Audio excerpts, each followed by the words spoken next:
Bueno, yo también quiero agradecer primero. Quiero agradecerle a Gabriel Bernardelos, secretario académico de la Universidad de Córdoba, a la universidad. Y quiero agradecerle a los organizadores, a los queridos amigos de la Comunidad para el Desarrollo Humano, del Centro de Estudios Humanistas de Córdoba y del Mensaje de Silo, y a todos ustedes, ¿no?, por haber llegado hasta aquí y por la posibilidad de compartir este momento, por compartir estos temas que también creo, como decía Sebastián, son muy apasionantes, muy interesantes. Espero que el tema lo es, digamos, espero que también hoy resulte así esta presentación y ojalá intercambio que podamos hacer después. Así que quiero contarles brevemente respecto de la investigación de campo, digamos, o sea, el hecho de que se llame así, la conciencia inspirada en el chamanismo siberiano-mongol y el budismo tibetano en Buriatia y Mongolia, es todo doble en esta monografía, ¿no? El hecho de que lo pongamos así al título tiene que ver con que no es un estudio del chamanismo o del budismo tibetano en su aspecto religioso o respecto de la influencia social que pueda haber tenido, sino más específicamente de las prácticas místicas que llevaron adelante y llevan adelante tanto chamanes como lamas, y que pueden haber dado lugar a fenómenos que definimos como de conciencia inspirada. Más adelante vamos a intentar esa definición y vamos a referirnos al aparato conceptual desde el cual estamos interpretando estos fenómenos, que es la psicología de lo profundo, expresada en el libro Apuntes de Psicología, más puntualmente en su capítulo 4, el libro de Silo, el Apuntes de Psicología de Silo. Entonces, desde ese aparato de conceptos es que estamos interpretando estos fenómenos, y bueno, para estudiarlos hicimos 2 viajes entre marzo y septiembre del 2010 a esta zona geográfica que vemos aquí de Rusia, Siberia, más específicamente la Siberia del sur, en donde tenemos Buriatia. No sé si llego con el... Me faltan esas cosas que se usan en estos casos, ¿no? Que tiene una lucecita. Pero bueno. Entonces, el recorrido, Buriatia es esta zona de la Siberia del sur. Aquí está el lago Baikal, que es la foto que veíamos al principio y la vamos a volver a ver, a esa imagen. Entonces estuvimos aquí en la zona del lago Baikal. Ulan-Ude es la capital de Buriatia, y de allí a Ulan Bator, capital de Mongolia, de la República Popular de Mongolia. A propósito, recién conversábamos, se han hecho ya varios estudios que demuestran por análisis de ADN y de secuencia mitocondríaca, bueno, que los primeros habitantes de América, que llegaron hace unos 15.000, 20.000 años, a través del estrecho de Bering, los primeros habitantes que empezaron a poblar América desde el sur desde el norte hacia el sur, venían exactamente de esta zona. Eso acaban de demostrar en un estudio que se ha hecho, bueno, justamente por análisis de este tipo de secuencias, ¿no?, que van demostrándolo. Así que, bueno, tan lejos y tan raro que puede parecer, no lo es tanto. Y de hecho nos sucede que muchas veces vemos fotos de Bolivia, vemos fotos del Tíbet, y nos encontramos con caras muy similares, y nos encontramos con atuendos y construcciones, y muchas veces también celebraciones y rituales que son muy similares, ¿no?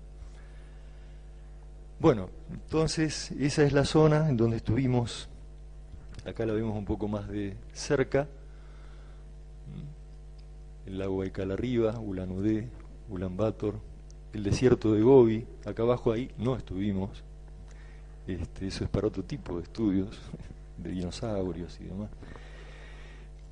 Pero bueno, allí estuvimos entonces en este tiempo, de marzo a septiembre del 2010, y intentando rescatar rastros de una espiritualidad que existe desde hace miles de años, y queríamos comprobar si sigue viva en esta zona, y que además aparece, o parecía justamente presentarse de un modo muy sincrético, con una gran interacción entre estas dos corrientes místico-religiosas, el chamanismo siberiano-mongol y el budismo tibetano. Y por eso incluimos a las dos en el objeto de esta investigación. Y vamos a ver cómo se interactúan justamente a lo largo de la monografía. En realidad, vamos a hacer una presentación, digamos, muy resumida, compacta, de lo que podría ser más significativo de la monografía, de algunas fotografías y de algunos de los videos que la acompañan. Todo el paquete se puede bajar del sitio del Parque Karkaranía, parquekarkaranía.org. Ahí está, hay un zip de 680 megas en donde está todo, la monografía con todo esto, ¿no? Los videos y todo eso. Entonces, hoy, un poco por razones de tiempo, también vamos a tratar de compactarlo, ¿eh? Así que, si les parece, vamos yendo. Bueno, esto es justamente el lago Baikal, y esa piedra, o ese lugar tan especial, el lago Baikal, es un centro muy importante para el chamanismo y para el budismo tibetano de toda esta zona, en un lugar en donde se hacen congresos internacionales de chamanes que también hacen, ¿no?, este tipo de conjunciones. Muchas veces las hacen en este lugar. Esa piedra de 2 picos, piedra bastante grande, pero bueno, se llama justamente Yamanka en ruso, o sea, la piedra de la chamana. Allí estuvimos. Esto se llama Isla Oljón. Entonces, vamos a ir acompañando un poquito con fotos y los videos este resumen, que vamos a comentar.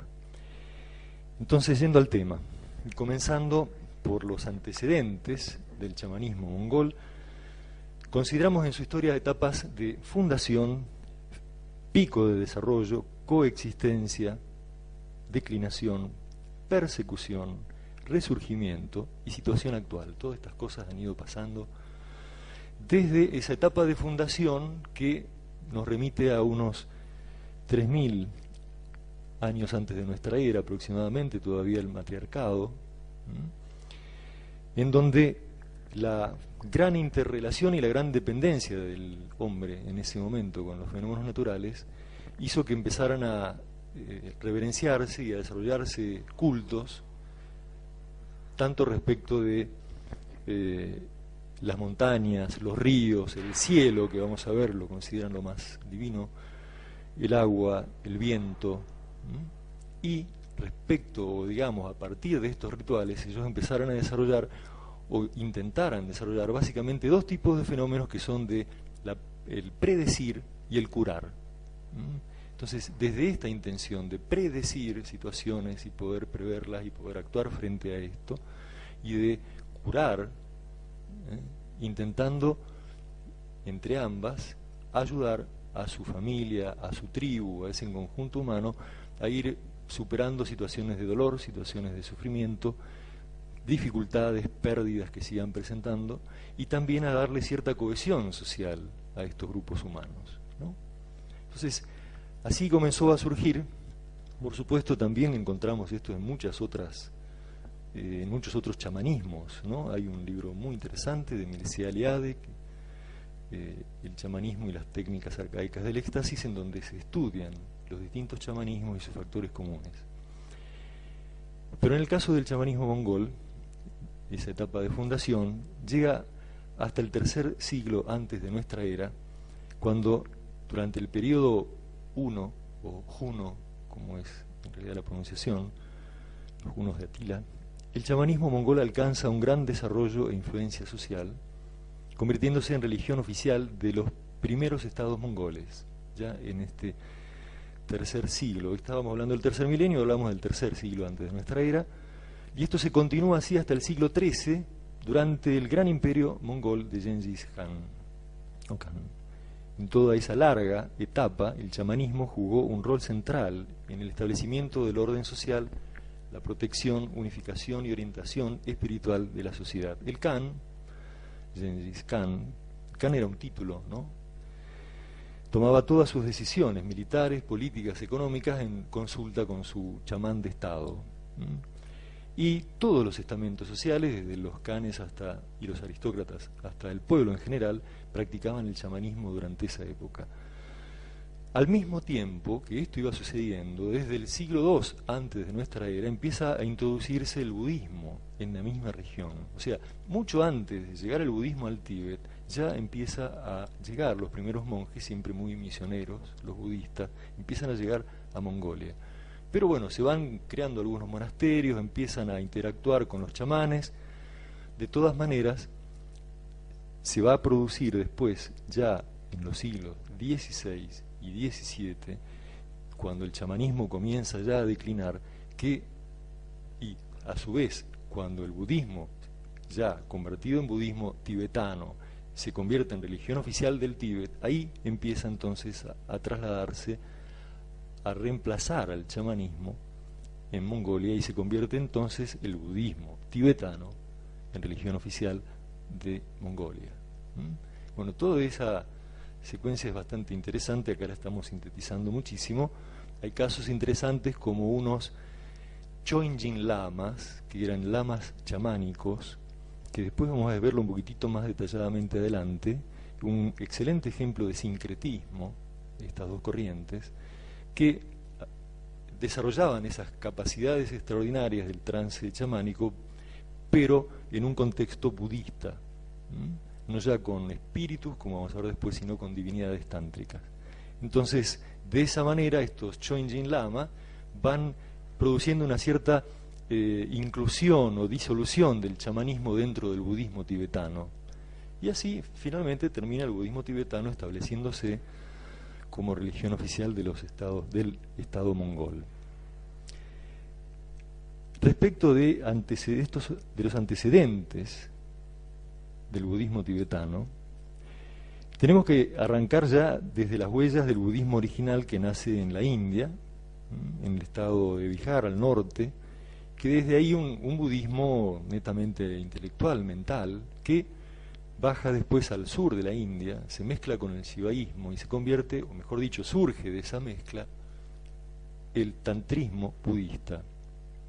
Ese tantrismo budista, budismo tántrico, es el que después pasa a los contrafuertes del Himalaya, llega al Tíbet, se mezcla con el chamanismo Bon, y allí surge este budismo tibetano que suma a ese carácter tan notable de práctica ascética, individual, mental, del budismo original, la potencia energética del tantrismo y del shivaísmo, y también toda la parte mágica del chamanismo Bon.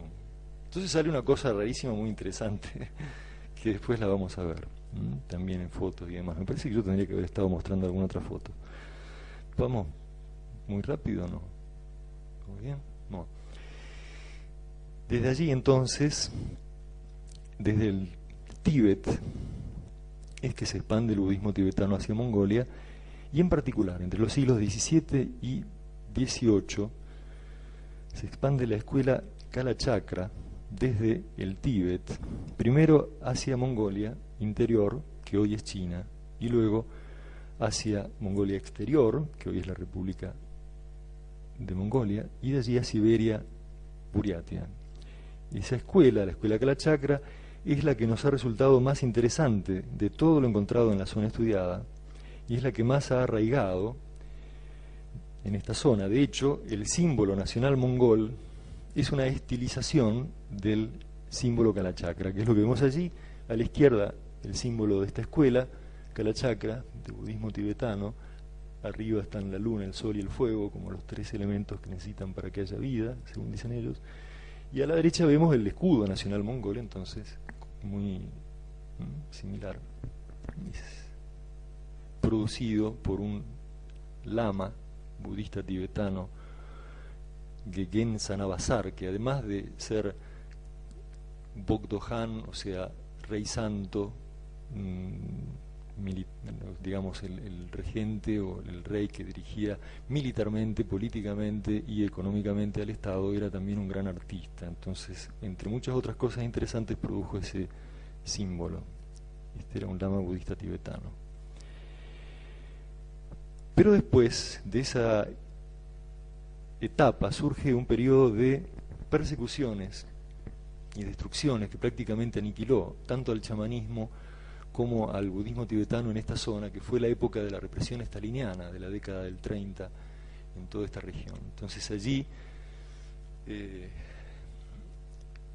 se destruyeron la mayoría de los monasterios, todos en el caso de Buriatia, casi todos en el caso de Mongolia, solamente algunos quedaron como museos, y fueron muertos o llevados a campos de concentración, tanto chamanes como lamas. Lo interesante es que pasado eso, y en la década ya del 90, con la perestroika rusa y las transformaciones que todo eso implicó, en toda esta zona empiezan a resurgir el budismo tibetano, los monasterios, los chamanes,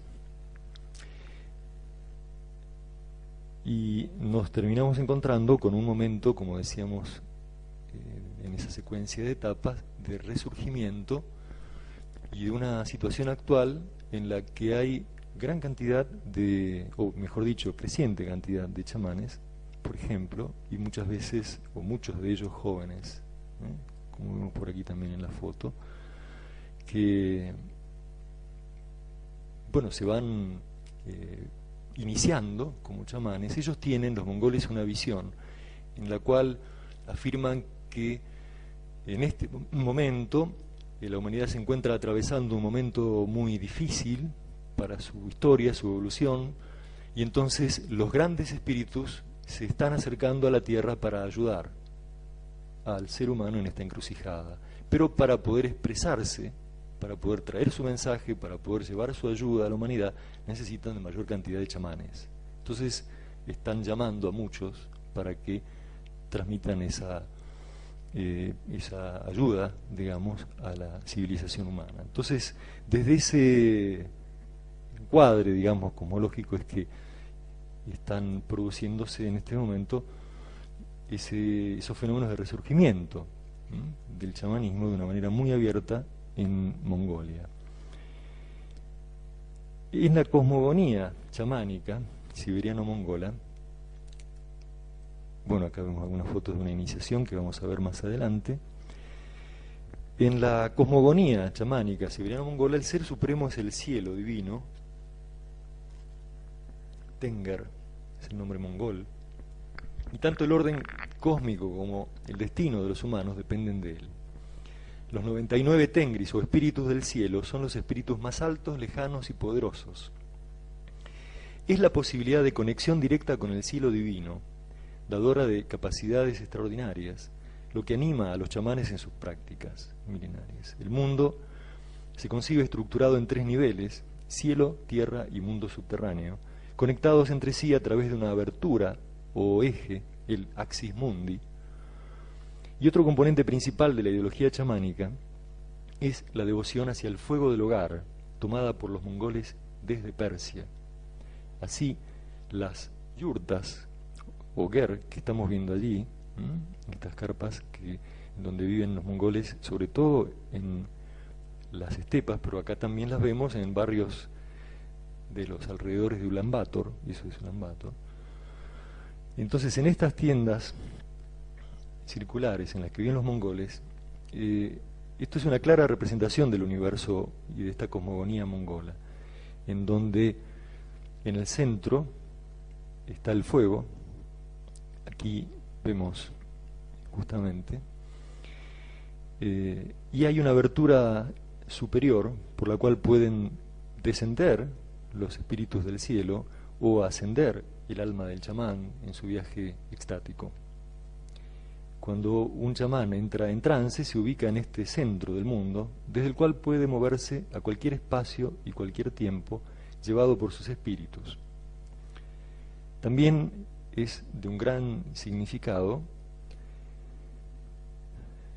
simbólico, el árbol del mundo, que eleva sus ramas hacia el cielo divino mientras sus raíces se sumergen en el mundo subterráneo, la montaña cósmica, el monte Meru de los hindúes, que en su cumbre conecta con el cielo, y el caballo, el animal sagrado que lleva el alma del chamán en su viaje extático.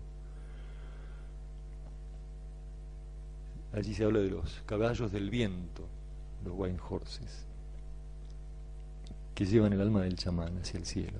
El tambor chamánico que vemos allí, en este caso en forma octogonal y también triangulares, circulares, bubna es el nombre en buriato, está hecho de cuero de caballo y de la madera del árbol del mundo, porque justamente cumple con esa función de conectiva con los espíritus. También el águila y el lobo son animales sagrados que pueden ayudar al chamán siberiano-mongol a realizar su propósito durante el trance. Entonces allí estamos viendo al chamán con sus plumas de águila en la cabeza y las distintas ilustraciones, ¿no? La del lobo, la montaña cósmica que toca el cielo y demás. Alguien puede convertirse en chamán por un llamado interno, que puede manifestarse en sueños o en algún otro momento significativo de la vida, o por indicación de un chamán más experimentado ante una consulta específica que le hace el interesado o a raíz de alguna enfermedad, la enfermedad chamánica, a partir de la cual la persona va a consultar a un chamán y le dice es porque un espíritu te está llamando. Y un maestro chamán entonces es el que, o mejor dicho, la instrucción del nuevo chamán después se da tanto a través de un maestro chamán que lo guía en su aprendizaje, le transmite las tradiciones, los significados, el lenguaje, y también le ayuda a conectar con ese espíritu que lo está llamando. Pero también esa instrucción se da a través de los espíritus que le transmiten esa enseñanza a través de sueños, visiones o trances. En cuanto a la cosmogonía del budismo tibetano, es muy interesante el proceso por el cual se ha ido formando.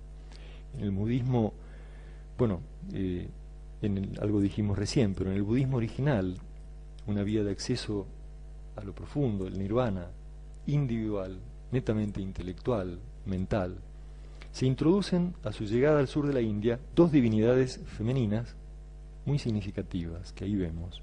A la izquierda, Prajnaparamita, la diosa que encarna la sabiduría suprema, y Tara, la diosa del amor y la compasión de la India nativa, a la derecha. Surgiendo de esto una corriente mística de gran potencia energética, el budismo tántrico Vajrayana, o vehículo del diamante, para el cual el corazón y la sexualidad juegan un papel central en el logro de la trascendencia. El ideal del tántrico budista es convertirse en un ser de diamante, crear a través de su práctica ascética un nuevo cuerpo mental, incorruptible e inmortal. En el sadhana budista tántrico, sadhana o ascesi, claramente expresado en la escuela Kalachakra, ocupa un lugar central la relación con la divinidad, que no es solamente invocación, visualización de la divinidad doble, esta es la divinidad Kalachakra, sino también fusión con ella, convirtiéndose uno mismo en divinidad, para luego continuar ese ascenso hasta alcanzar el vacío universal, el absoluto, el nirvana. Este proceso se realiza representándose en un altar sagrado, el mandala tibetano, a donde bajan las divinidades al ser invocadas por los monjes.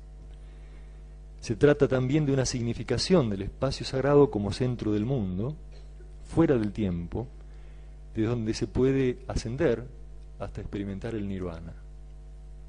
Todo el proceso de meditación va acompañado de mantras sagrados que, recitados adecuadamente, permiten al practicante no solamente concentrarse en su sadhana o ascesis, sino a asimilar la esencia divina del mantra, incorporando en sí el ser de la divinidad que tal mantra representa.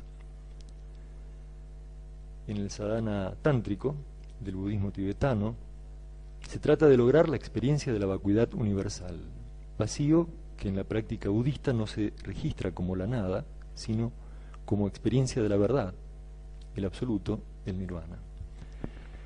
Bueno, esto a nivel como un poco de introducción, que tal vez pueda facilitarnos lo que veamos después en los videos.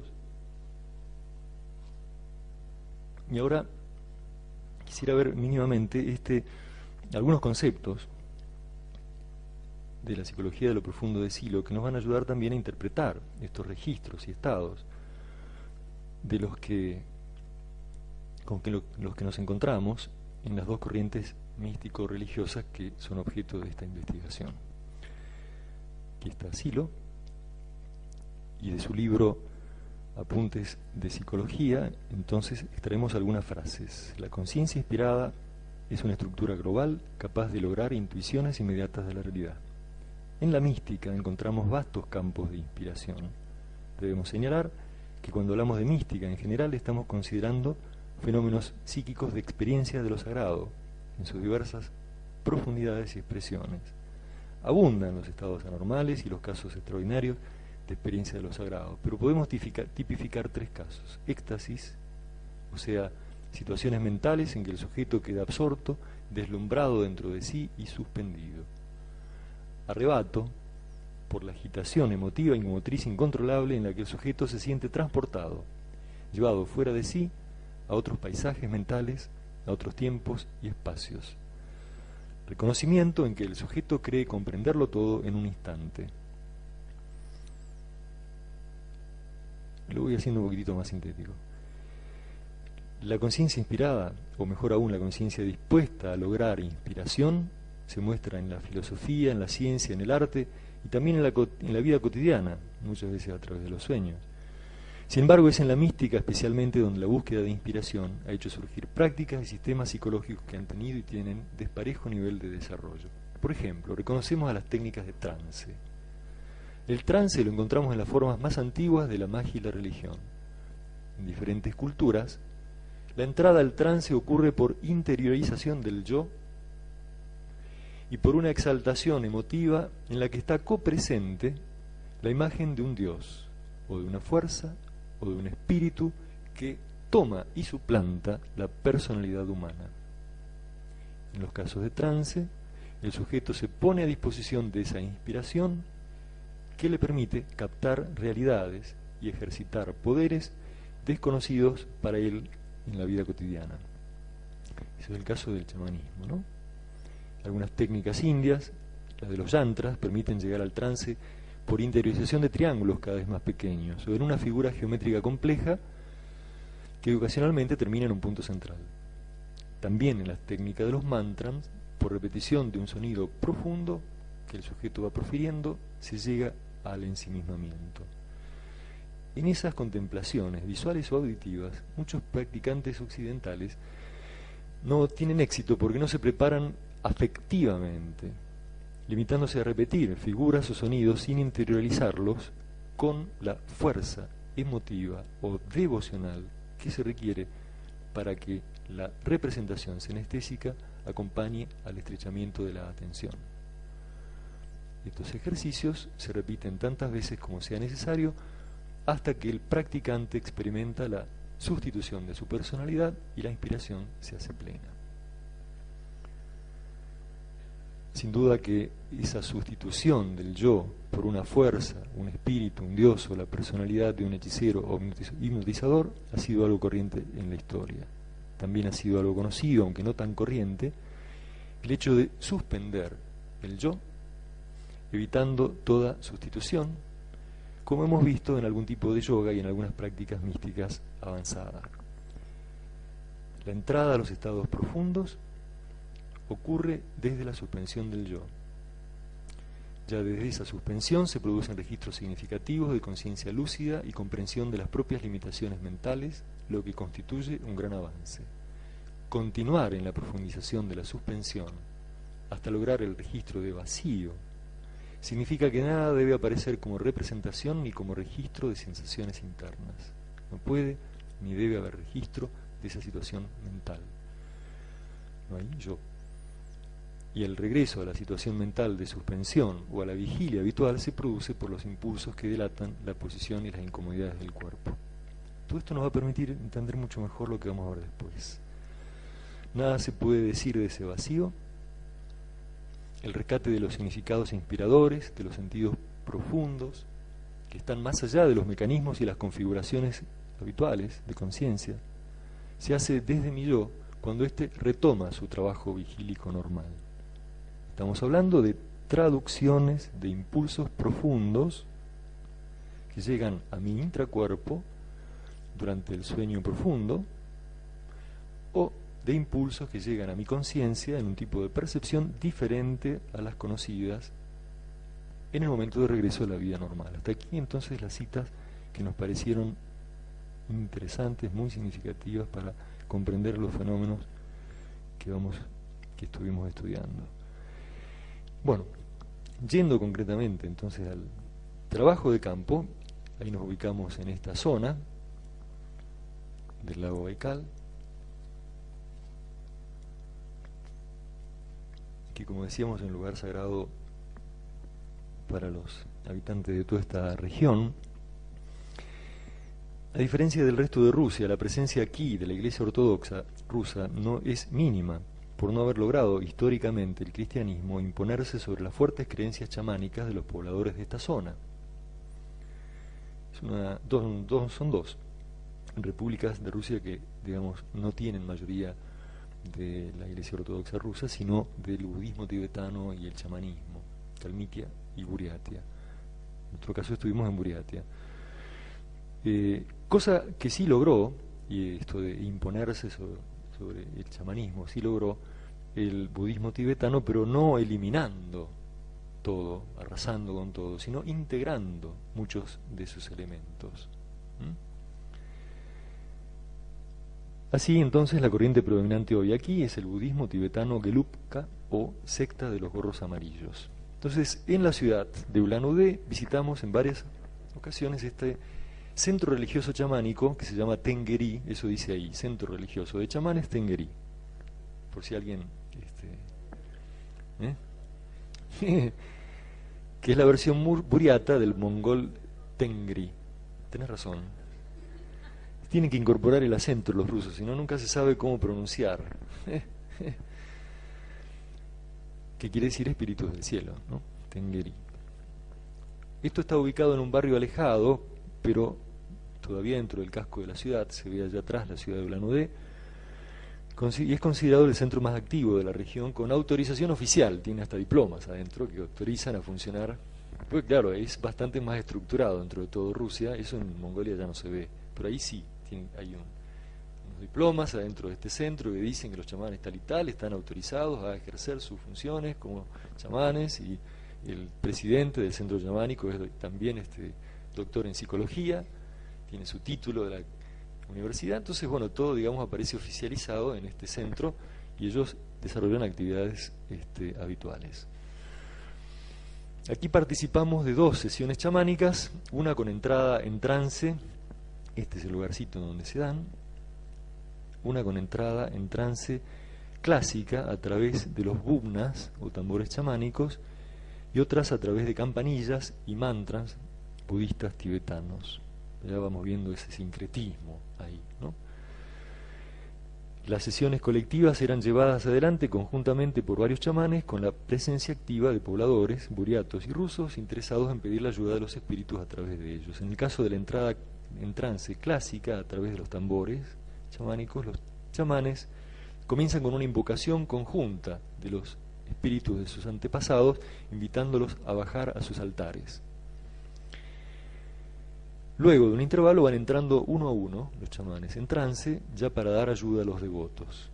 En este paso es cuando el tambor se convierte en el vehículo a través del cual el espíritu llega hasta el chamán y lo posee.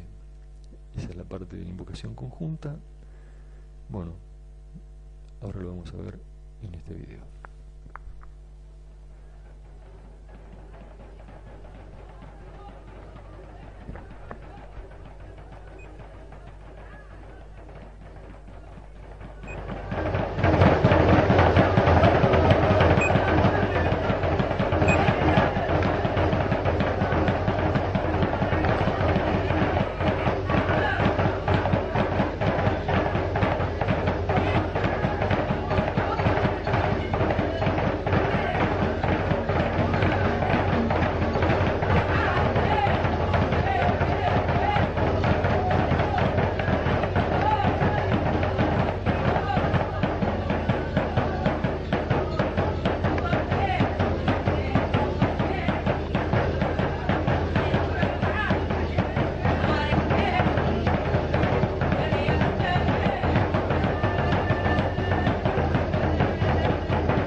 Los asistentes de la chamana también son chamanes,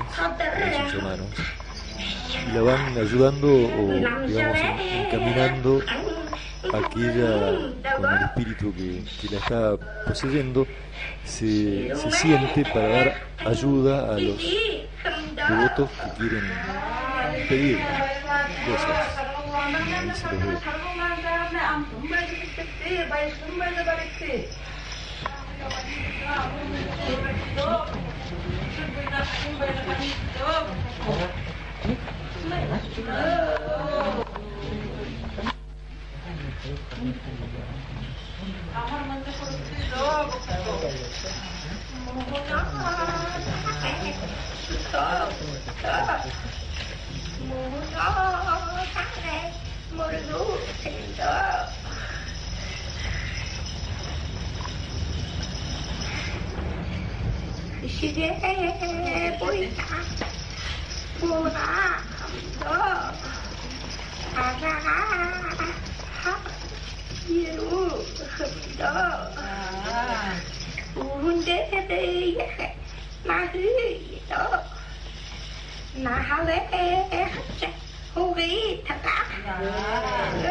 Esta es la salida en donde se desprende del espíritu chamán.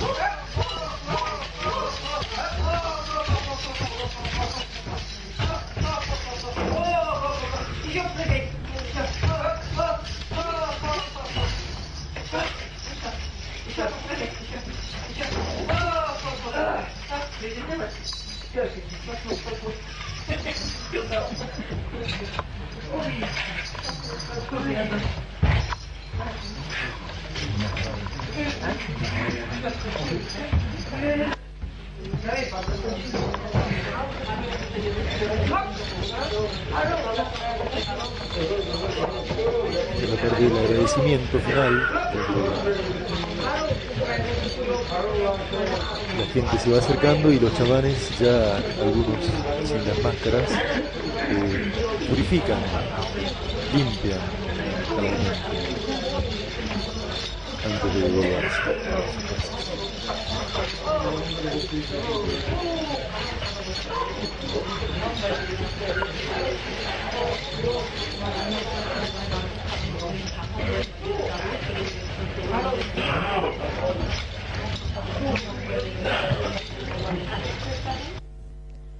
La sesión con campanillas es una adquisición desde el lamaísmo, ¿no? Del budismo tibetano, en la que se invoca no a los espíritus de los antepasados, sino a divinidades tántricas, justamente a través de las campanitas Vairayana, que se llaman, campanitas budistas, y del mantra Om Mani Padme Hum, que es lo que estamos viendo acá.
Después que los distintos chamanes han ido entrando en trance uno por uno y la gente consultándolos, salen todos, en este caso, este día, a hacer una ceremonia de ofrenda a la Madre Tierra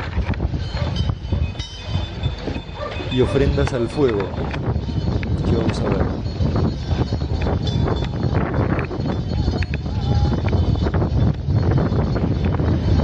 Ofrendas básicamente de leche, agüita, vodka y galletas, dulces. Ahora lo veo.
estaba fácil prender el fuego con el viento este siberiano.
Muy similar con esta ceremonia chamana de ofrendas al agua, a la tierra y al fuego. Fue otra ceremonia lamaísta que justamente se produjo el mismo día. O sea, de aquí nos fuimos a un monasterio budista tibetano, y nos encontramos con una ceremonia muy parecida, pero con todo el decorado y el ritual del budismo tibetano. Pues vamos a verlo.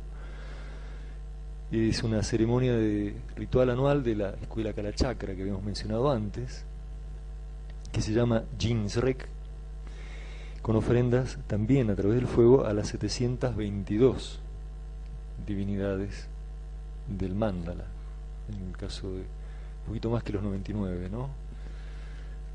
Del chamanismo mongol. Este ritual cumple con una función protectora: alejar a los malos espíritus, dar protección, fuerza y bienestar a los creyentes.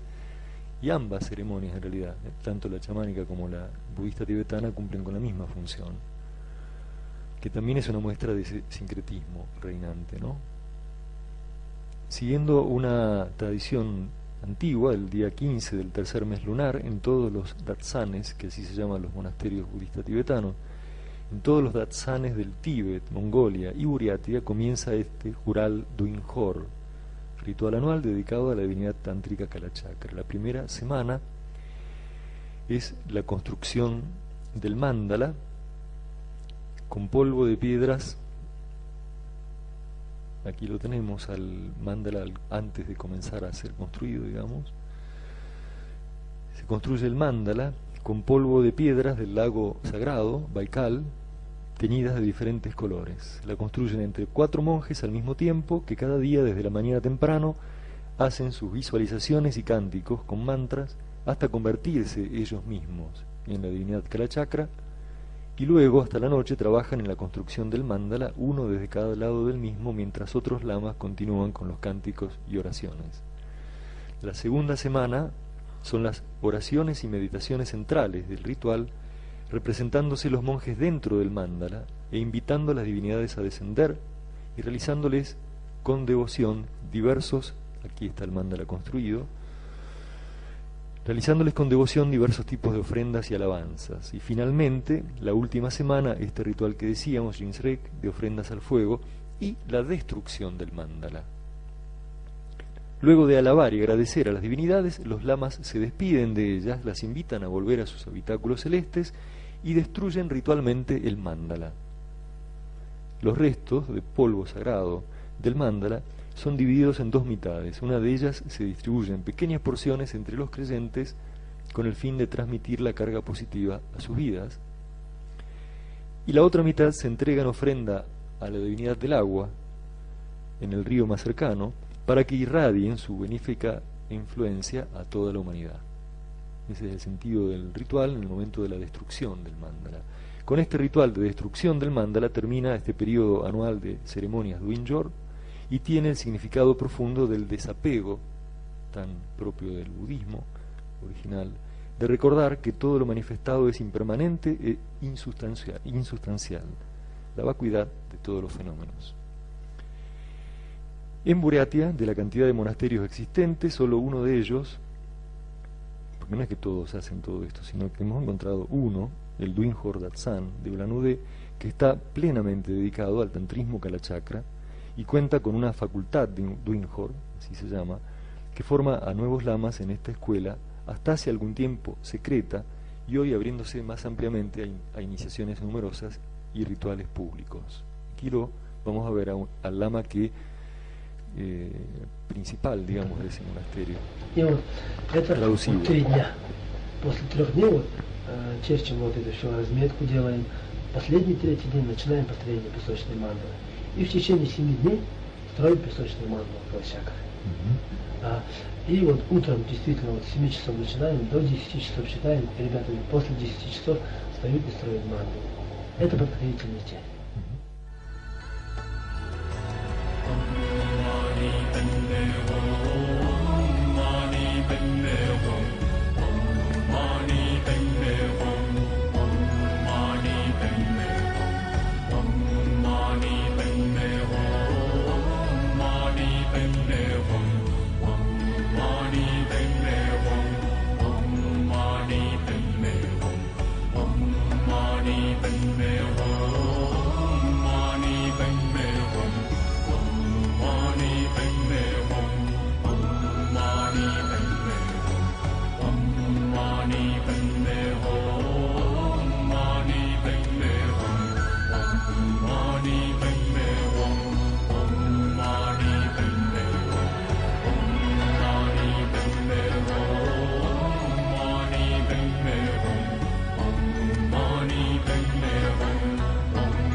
Последний день, 7-й день, как построили мандалу, на другой день начинается основной хурал. То есть с утра 6 часов утра до 7 часов вечера мы читаем хурал. То есть молимся, читаем. Потому что мандалу уже построили, мандалу, песочную мандалу. Она же вот 4-5-этажная же. Ну, в общей сложности там 3 этажа, потом идет 4-й, 5-й этаж. Просветленное тело идет, потом просветленная речь, потом просветленный ум, потом идет мудрости, а потом девачимбу. Девачимбу это 5-й этаж, это высшее состояние, вот, состояние блаженства. С божественной супругой имеется. А в этом моменте есть вхождение? Обязательно. Обязательно. Ну, как иначе. Мы сперва вот, читаем, что мы читаем вот с 6 утра до 7 часов вечера, что мы читаем, вот, да, опять с утра с 6 часов до 10 часов читаем, вот, самопорождаем себя. Мы еще не в мандале. Мы читаем, вот стали мы калачакрами, вот, с 24 руки, с божественной супругой, потом меня окружение, вот столько окружает, потом меня в эти руки, эту держу, потом читаем восхваление, потом это все. До 10 часов читаем.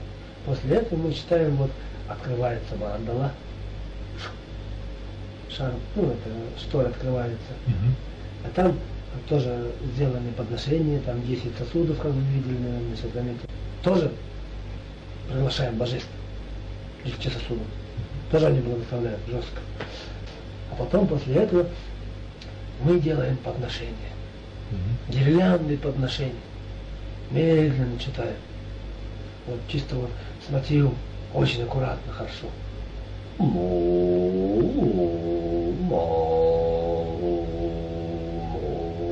Ну и так далее.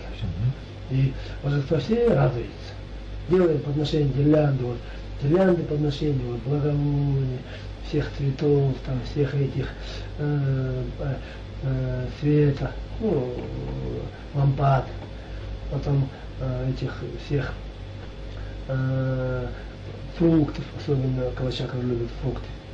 Вот. Потом вот у Калачакры, у божества имеется в виду окружение, очень много женщин, заметьте. Они очень любят много украшений. И поэтому мы тоже им делаем украшения. Потом читаем восхваление, после этого у нас идет ван. Ван – это посвящение. Вот тогда мы действительно открываем мандалу.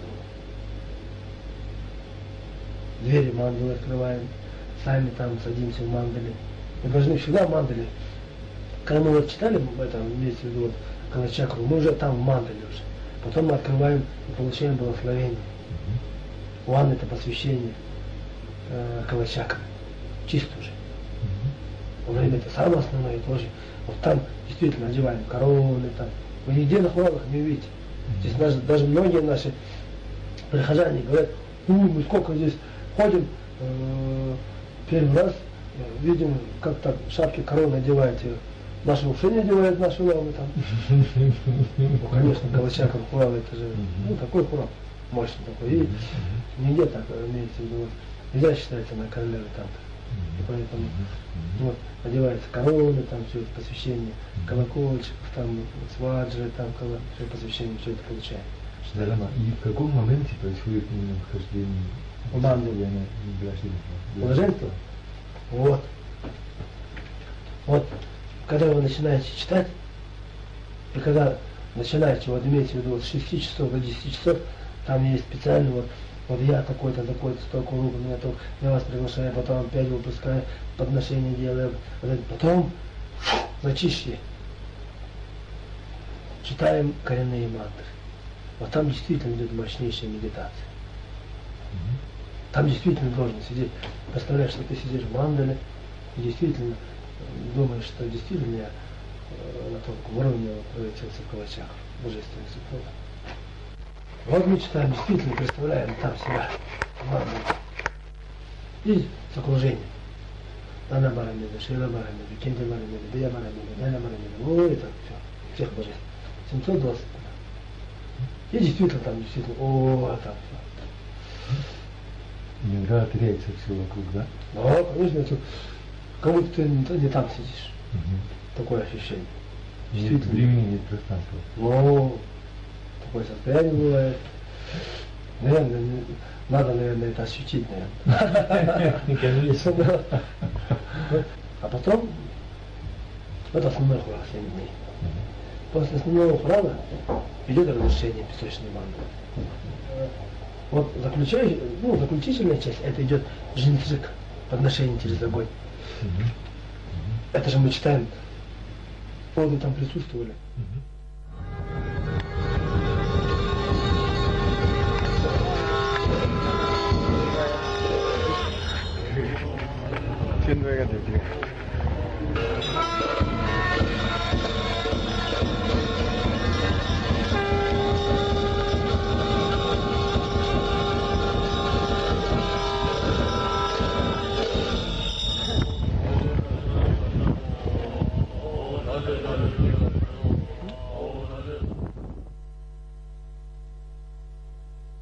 Вот Калачакра, вот вы, наверное, там интернет, много читали, наверное.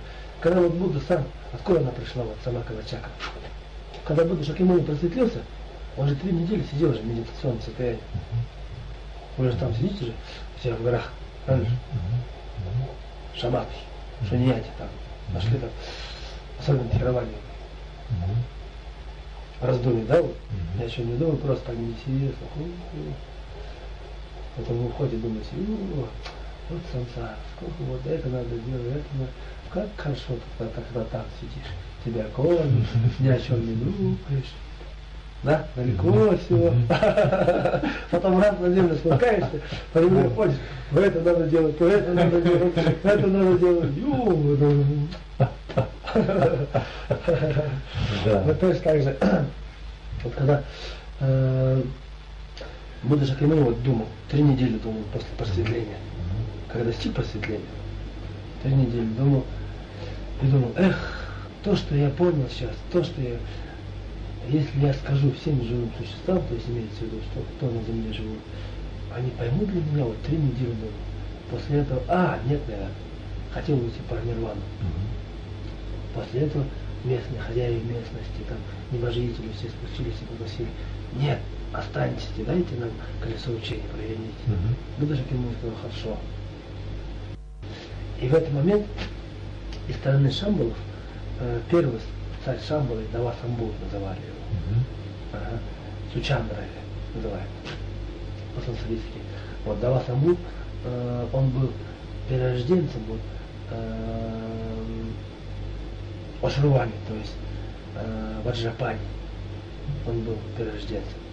Вот он пришел к Будде Шакьямуни и сказал, Будда Шакьямуни, дайте мне такое учение. Вот я, как вы, бывшим царем, не могу отречься от всего.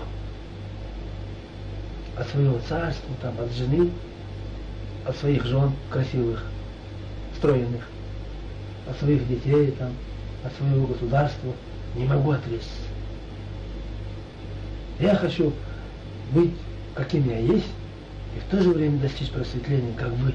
Если есть такое учение, дайте мне такое. И Будда Шакьямуни сказал, хорошо, есть такое учение. Есть такое учение Калачакра, я тебе дам его. И Дава Самбу, взяв это учение Калачакры, уехал в свою страну Шамбалы, построил там золотой дворец, посвященный Калачакре. И начал там практиковать Калачакру.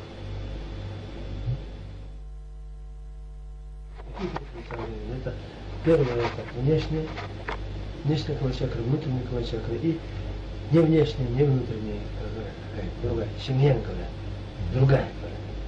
А там по-русски говорят, что альтернативная такое. Внешнее это относится к Калачакре, то есть к внешнему количеству учений. Как наша вот космология, как Луна движется, вот, Солнце двигается, чисто астрологически. Это относится к внешнему Калачакре. Внутренний Калачакра это наша, как кровь двигается, как наше давление, чувство. А то, если более там так посмотреть, энергетические каналы, там мужские, женские, там, основной там канал, женские, там мужские, там это наши энергетические каналы. Это все относится к внутреннему Калачакре. А есть третья, не внешняя, не внутренняя, а какая-то другая. Это чисто больше просветление. То есть изучение чего? Действительно изучение вот, основы буддизма, вот, ламрима, а потом идет вот 6 параметров. Есть же 6 параметров, параметр подаяния, там, нравственности, там, потом терпение, старание, потом сосредоточение, мудрость, вот это. Вот это изучение идет действительно от просветления. Это третий Калачакра. Все? Eso es todo. A ver, ¿cómo sigue esto? Interesante el lama, ¿no? Fue el más interesante que encontramos, porque todos decían que no, Kalachakra, ¿qué es eso? Es secreto, no se puede hablar de esto si no está uno iniciado. Es una enseñanza prohibida, es muy peligrosa. Y este accedió, y casualmente fue el que nos habían ya recomendado el lama primero que conocimos en San Petersburgo, cuando le preguntamos por el budismo tibetano, por Buriatia, por quién podía él recomendarnos, que fue el primero que conocimos, para conocer algo más de la escuela Kalachakra, y nos recomendó exactamente a este. Y después de toda la vuelta, por Buriatia, por Mongolia, y ya al camino de vuelta hicimos esta entrevista con él, después que todos nos venían diciendo que no, que era imposible, que era secreto, que era peligroso, que no era... Y entonces dice, sí, dale, conversemos. Y sale esta entrevista que la verdad que da gusto, ¿no? Escucharla hablando muy sueltamente y con mucho humor, de experiencias bastante interesantes, ¿no? Además del trabajito de la mandala, que ya de por sí es un oficio potente, ¿no?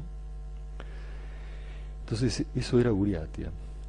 Después de ahí, entonces, yendo hacia Ulaanbaatar, la capital mongola, nos vamos encontrando con estos lugares de culto llamados Obo, donde los creyentes hacen sus pedidos por considerar los lugares sagrados en los que habitan espíritus capaces de dar cumplimiento a sus pedidos. Generalmente están ubicados cerca de los caminos, de modo que cualquier viajero puede acercarse, hacer su pedido y ofrenda y con ello despejar su viaje de infortunios. De hecho, esto fue porque el ómnibus en el que iba, de Ulan-Ude a Ulan Bator, paró frente a este obo para que todo el mundo pudiera ir allí a hacer sus pedidos, sus ofrendas, sus agradecimientos y seguir el viaje, ¿no? Entonces estos obos pueden ser así, monolitos de madera tallada, circundados por columnas, estas columnas del mundo, las que hablábamos, que comunican la tierra con el cielo, y cantidad de hadakis, estos pañuelos, generalmente azules, como trozos del cielo divino, que dan sacralidad a un lugar, que lo coloca la gente tanto para pedir como para agradecer. Cuanto más pañuelos, hadaks azules, más sagrado, más cargado ese lugar. Y están aparte tanto en lugares chamánicos como esos cúmulos de piedras también con un pequeño poste al medio donde se van atando los pañuelos, como en muchos otros lugares, o sea, donde se puede atar un pañuelo se ata, digamos, donde da la necesidad de pedir, se hace el pedido o el agradecimiento y ahí atan un pañuelo azul. O como se ve allí en ese monolito de madera, que es un monolito chamánico, un obo, pero que está dentro de un monasterio budista tibetano. O sea, el sincretismo aquí ya es total en Mongolia. Entonces ahí nos encontramos en Mongolia ya con un fenómeno, como decíamos al principio, que viene creciendo aceleradamente desde los años 90, cada vez mayor número de chamanes, cada vez más jóvenes, mayor cantidad de mujeres. Básicamente estuvimos con chamanes de 24 o 26 años, que son los que vemos en la foto, aunque nos comentaron también de chamanes de 13 y 14 años que se están iniciando. Es llamativo el gusto de los jóvenes por hacerse chamanes o tener amigos chamanes, y también es muy llamativo, en el caso de Mongolia, el buen humor reinante durante la sesión, dentro y fuera del trance, que es característico, vimos, de las sesiones chamánicas de Mongolia, que no lo habíamos visto en Buriatia. Era todo bastante un poco más serio, más grave, más oficial, no sé. Pero aquí vamos a ver una de estas sesiones de Ulan Bator. Esas son unas fotos de los alrededores de Ulan Bator, de un barrio muy humilde donde están estas tiendas y allí adentro se hacen estas sesiones.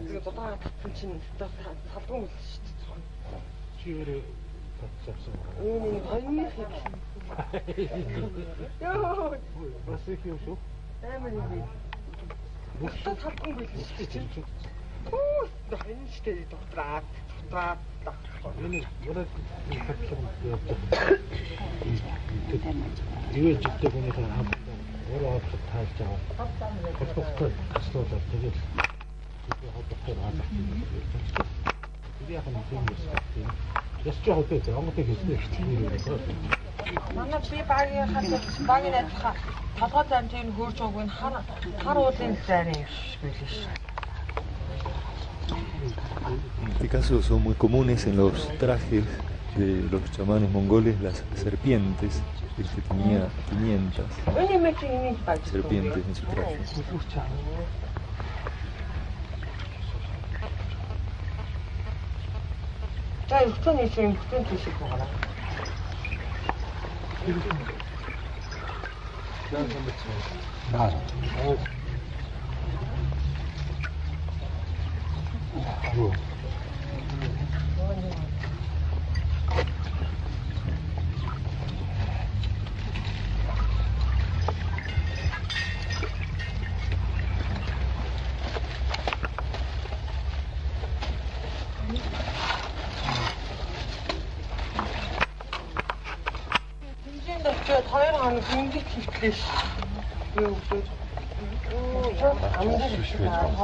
En este caso, como es ella sola, hace sola la primera parte de invocar a los espíritus a que bajen a los fuegos del altar.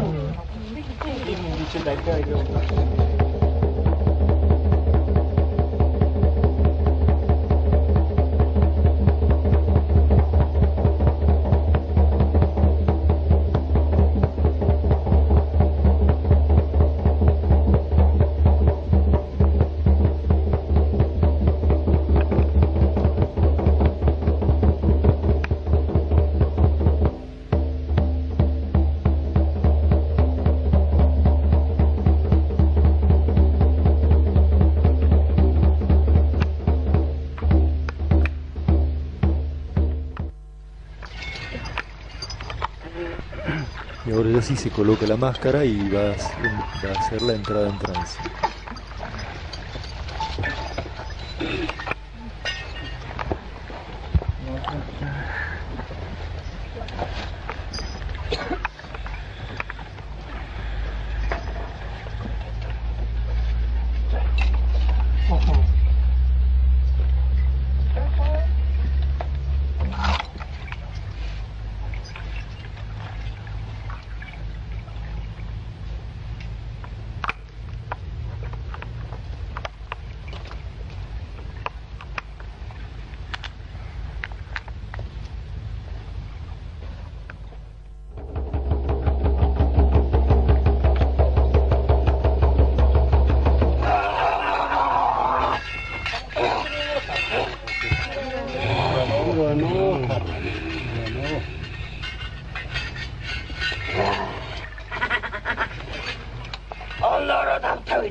Санахнан бодоход өнөө балдангийн хэлдгээ хүн болготон хуруу дүүж явалдаг шин. Намнаг хараад хүн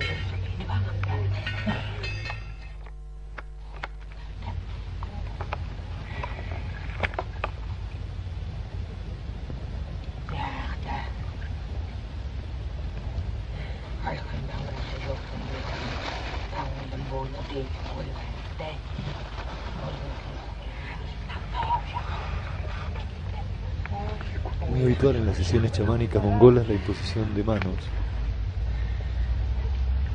en la cabeza del presente que lo pide.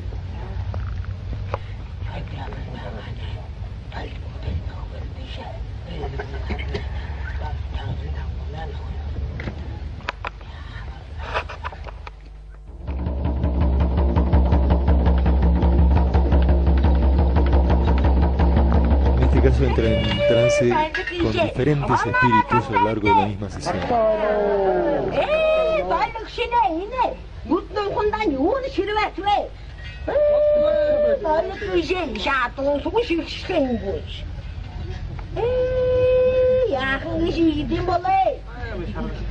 진짜긴 거요. ухтан бол бүлцдүүд олгодод юунданыхаа сайхан болон гэдгиймдээ золигэ. Нүдэн уурхан айдал ямар жирвэ чи юм бэ?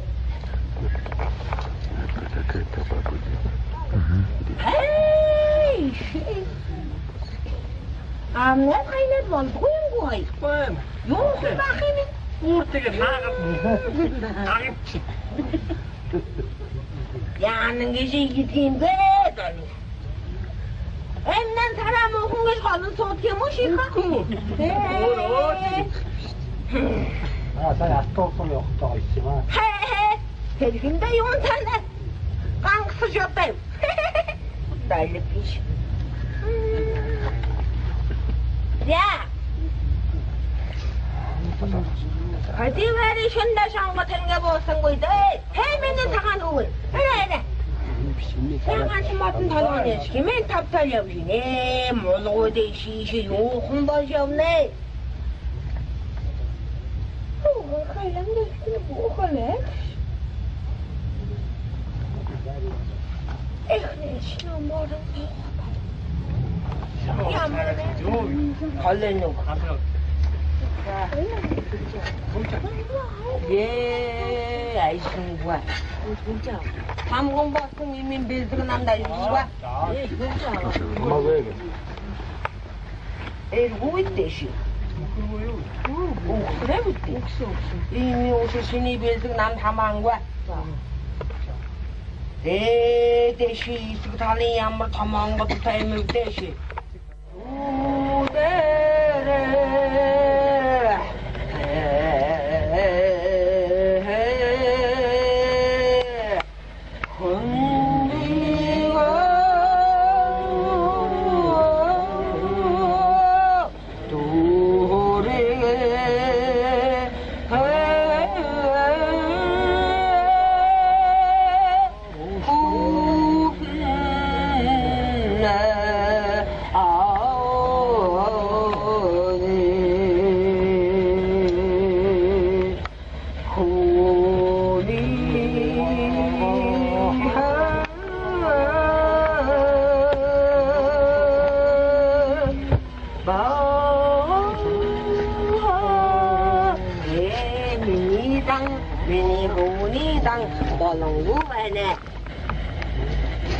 En este caso llega un futuro chamán trayendo el tambor y el traje que ha preparado para mostrárselo a la chamana y que, bueno, le diga si está bien, si con eso se puede hacer la iniciación o si tiene alguna sugerencia.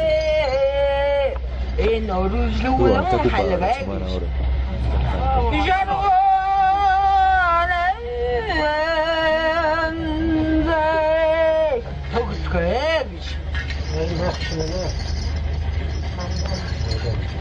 Ой, хо.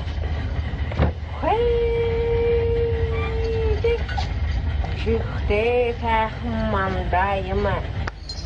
Юу тань аваад юм бол. Мандаага магдал үсэж. Otra atmósfera, ¿no? En este caso de Mongolia. Nos fue muy interesante participar en la ceremonia de iniciación de un chamán nuevo, donde pudimos ver justamente la carga devocional que se le pone a esa ceremonia. Tanto el chamán mismo como su auxiliar, como la familia del chamán que está presente allí, donde todos hacen mucha fuerza para lograr que se produzca ese primer trance. Es la primera vez que va a entrar en conexión y en trance con su espíritu, el chamán, y todos hacen mucha fuerza para eso. Ahora vamos a verlo en un video. Vamos a ver cómo cantan una canción que se escribe específicamente para ese momento. O sea, el maestro chamán le dice al nuevo cuál es su espíritu, cómo se llama, dónde está, qué cualidades tiene, y con esa información, digamos, componen esta canción. Entonces, bueno, después de haber pasado toda una etapa que acá la vemos un poco en fotos, que es toda la preparación de la limpieza del chamán, su purificación, es una especie de baño sauna que hicieron allí, con piedras calientes en una lata y echándole agua para que con ese vapor se purifique el cuerpo del chamán. Después entra en trance el maestro chamán y le purifica todos sus elementos, el tambor, el traje, todo lo que va a usar en la ceremonia.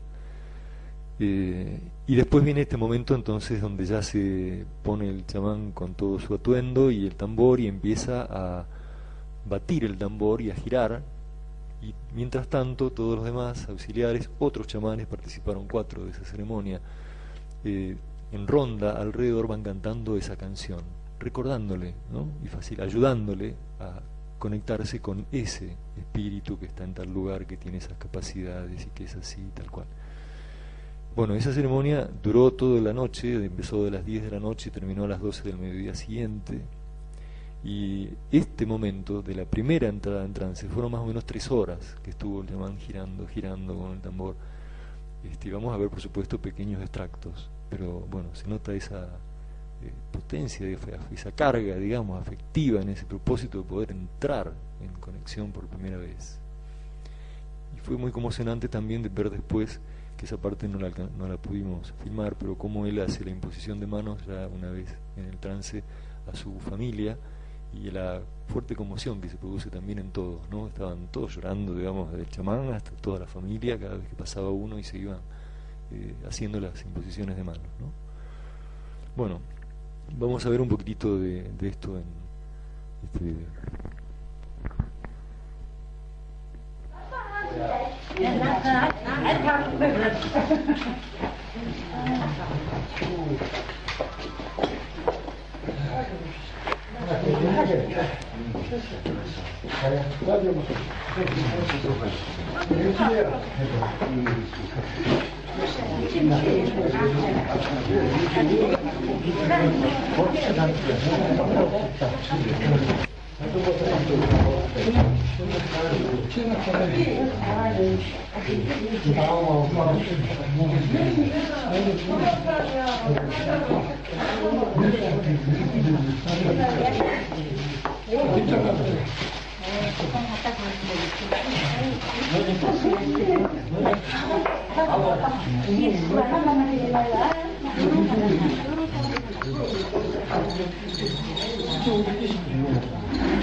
familia del iniciado.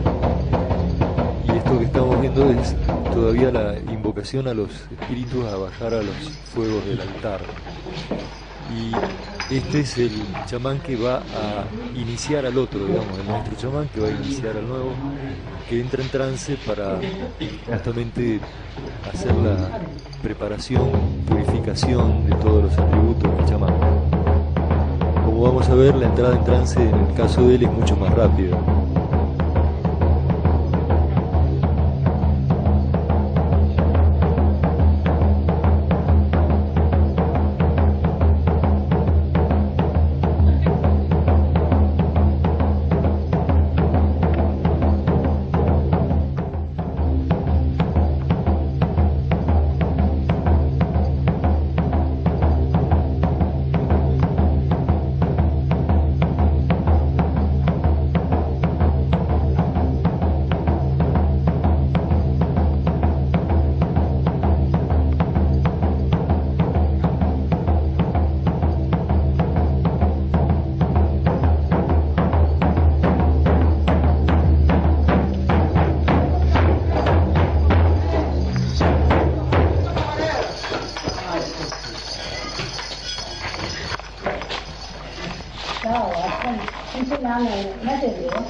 Según nos comentaban después,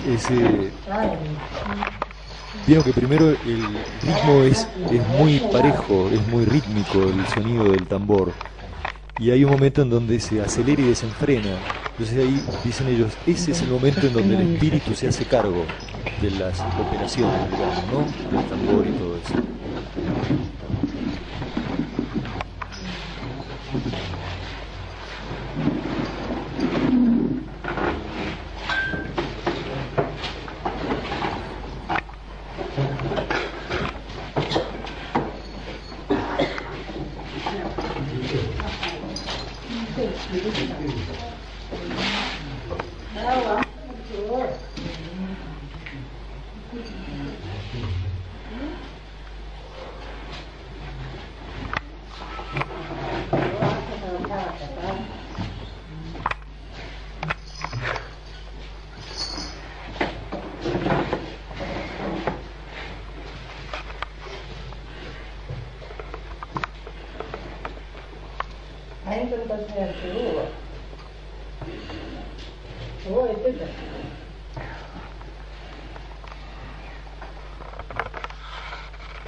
El azul es el chico que se va a iniciar, ¿no, muchacho?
Esta es otra forma de salida del trance, en su caso.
Ahí se ve como le están tapando los ojos, ¿no? El chamán con el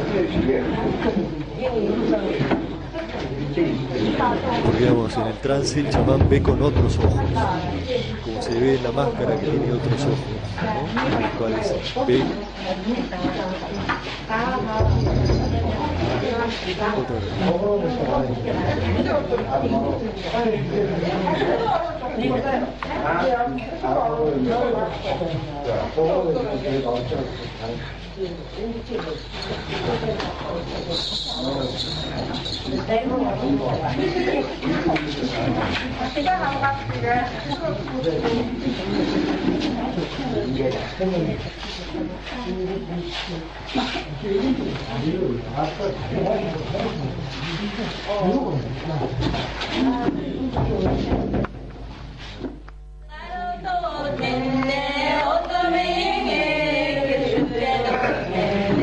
안나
Y girando despacito se va haciendo cada vez más intenso, más rápido.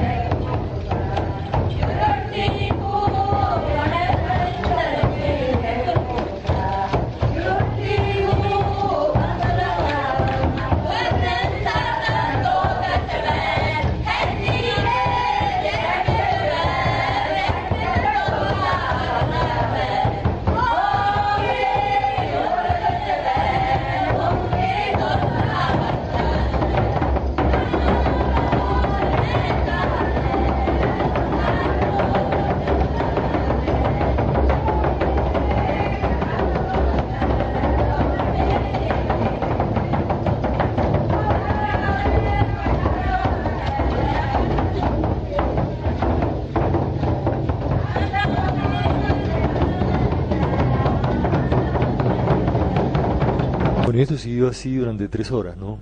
Entonces nos hizo ver que no era una simple formalidad, digamos, la iniciación, sino que realmente era mucho la intensidad, la carga, la fuerza que estaban haciendo no solo el chamán, sino todos, ¿no? El auxiliar, los familiares, los chamanes.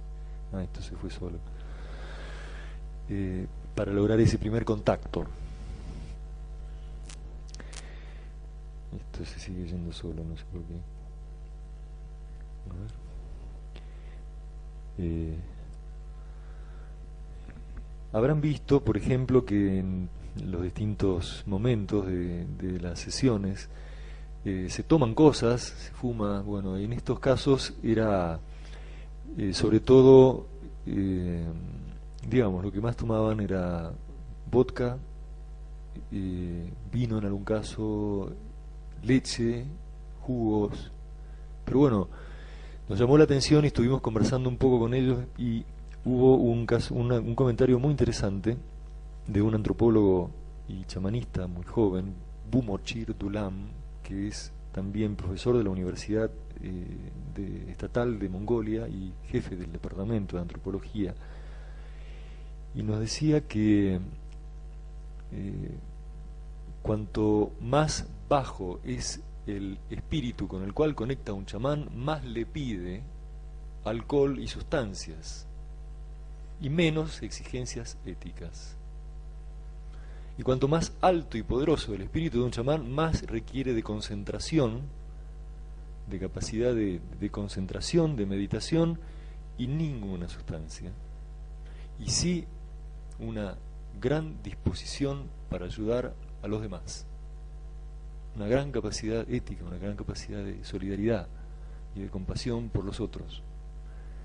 Entonces, como ellos están en este momento, en esa situación de necesitar muchos chamanes capaces de conectar con los espíritus, con los grandes espíritus, los tengers del cielo, entonces necesitan y quieren lograr subir ese nivel, esa capacidad de sus chamanes de conectar con espíritus más poderosos.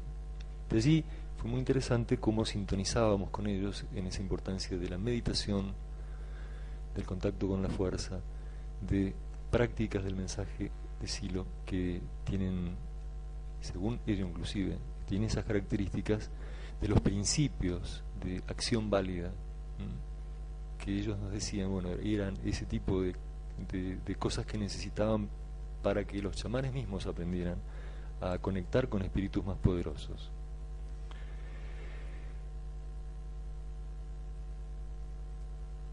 Esa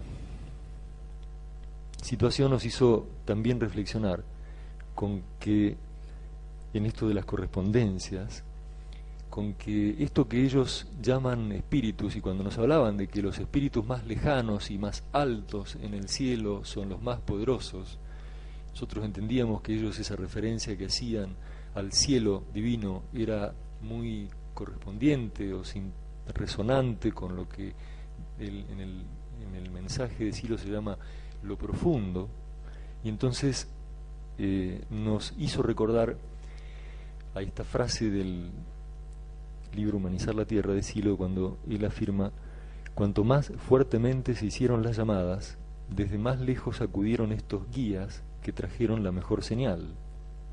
Por ello supe que los guías más profundos son los más poderosos. Sin embargo, solamente una gran necesidad puede despertarlos de su letargo milenario. Y eso nos hizo también reflexionar acerca de esta forma de trance con las divinidades tántricas que encontramos en el budismo tibetano. Y nos resultó muy interesante justamente ese caso del Chögyam Lama que habíamos comentado antes, ese caso de sincretismo entre el chamanismo y el budismo que se da en esta región, y que tuvo un ejemplo muy fuerte, muy potente, con un tal Chögyam Lama Lobsang Haidaf, me lo aprendí, que fue, bueno, lama chamánico, que fue el oráculo de estado del Bogdo Han VIII, y entre 1908 y 1918 fue el oráculo en este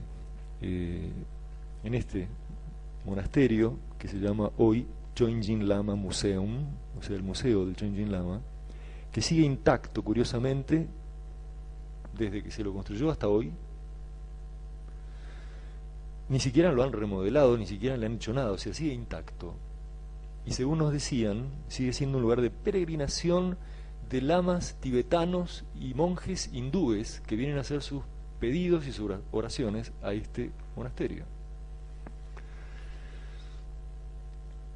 Tiene ese museo Chögyam Lama diferentes templos de entrada en trance, meditación, culto, y encontramos allí las figuras más y las alegorías más sugestivas de todo este mundo tibetano budista, como el mandala, como las máscaras estas de la danza Tsam que se ven ahí en el medio, que es otro capítulo largo y muy interesante, o la figura bueno, dentro de Kala Chakra hay otra figura que es Yamantaka, que es la que se ve a la derecha, que es una divinidad también doble, envuelta en fuego, que es un monstruo, pero que es el gran protector de la enseñanza, digamos. Esa característica que tiene el budismo tibetano, de que los monstruos son, digamos, tienen una función positiva, de proteger la enseñanza de los malos espíritus o de los contras, que aparece siempre ahí envuelto en fuego.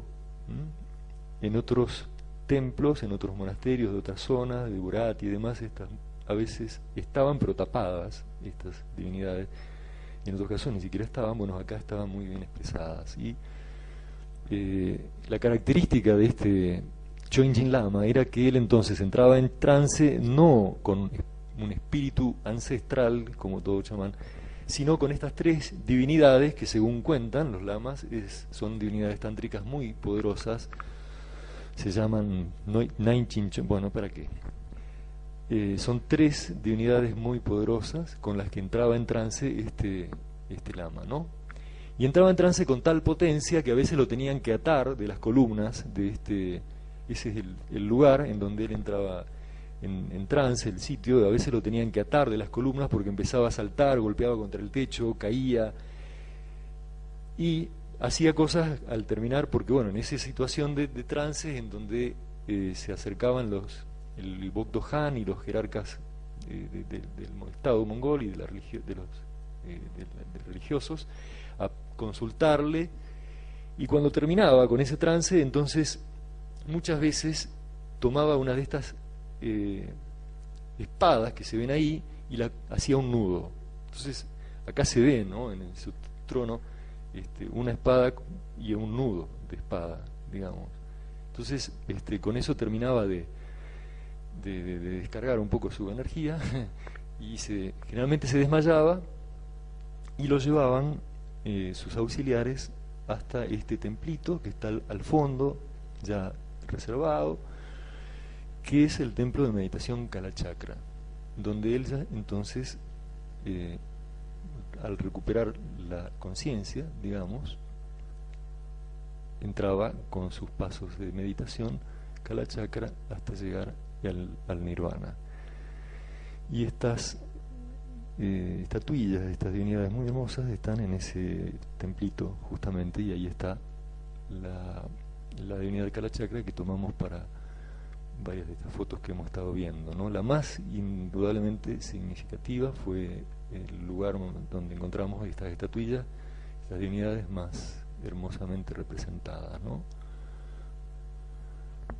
Entonces vimos que la modalidad de su trabajo, digamos, como en todo tipo de disciplina tántrica, era esa fuerte movilización de las energías más densas y hasta irlas elevando progresivamente y convirtiéndolas en energías más sutiles y llegar a la iluminación, o más allá aún a ese estado de verdad, de vacío, de absoluto, de nirvana.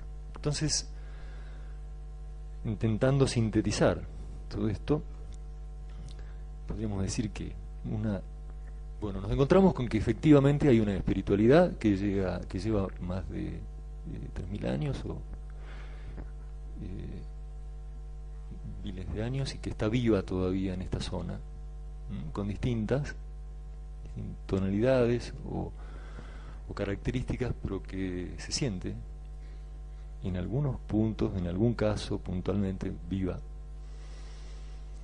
en esta zona del Asia Central y de la Siberia rusa, que son este chamanismo siberiano mongol y el budismo tibetano, que entonces en esa larga historia de interacciones y después de destrucciones y persecuciones, bueno, hoy se encuentra en un ciclo de actividad creciente y renovación. Hemos encontrado claras manifestaciones de conciencia inspirada en ambas corrientes místico-religiosas.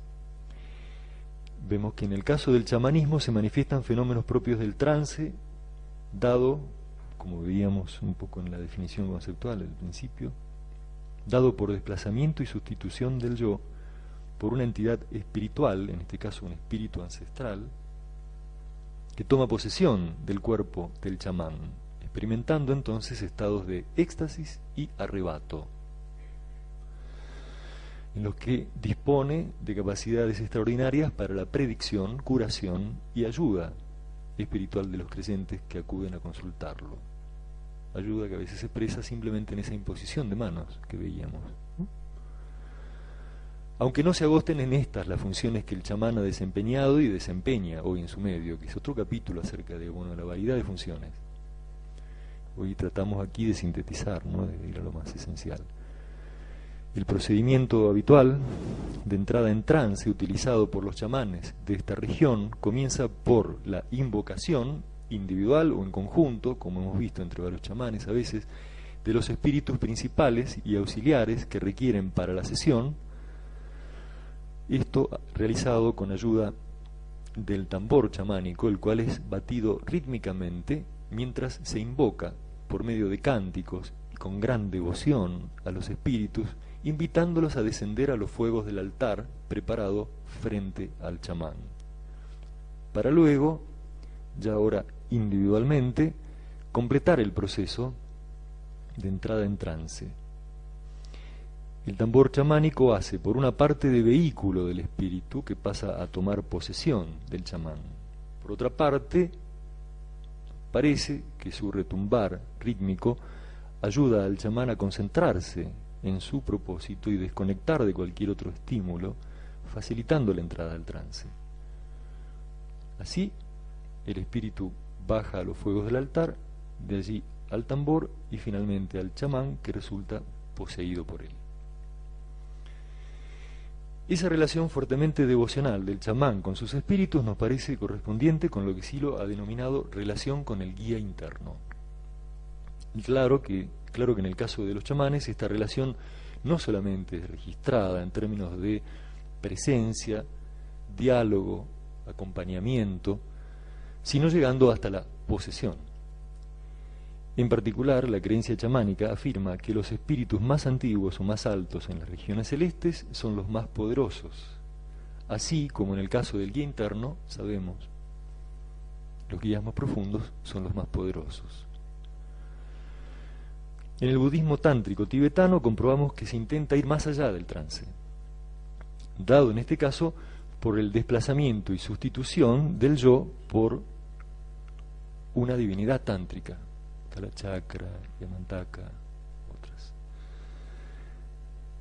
Ir más allá del trance, decíamos, hacia la experiencia de la vacuidad universal.